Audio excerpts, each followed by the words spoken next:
आज के समय में कई परिवारों में एक आम दृश्य देखने को मिलता है।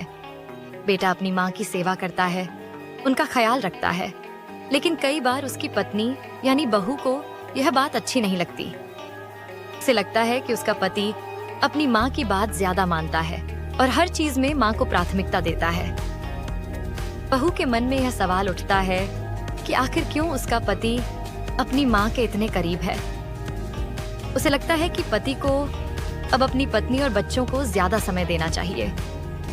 बहू को यह व्यवहार गलत और असंतुलित लगता है और वह इसे लेकर नाराज भी हो जाती है। लेकिन जैसे ही वही बहू खुद माँ बनती है, उसके दिल में एक नई चाहत जन्म लेती है। अब वह चाहती है कि उसका बेटा भी बड़ा होकर उसी तरह उसकी सेवा करे, उसका ख्याल रखे और हर बात में माँ को महत्व दे। वही बात जो पहले उसे गलत लगती थी, अब सही लगने लगती है। यही है समझ और स्वार्थ के बीच का फर्क।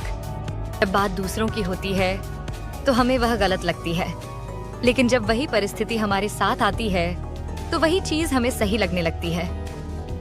सोचिए, क्या हम सच में समझदार हैं या सिर्फ स्वार्थी?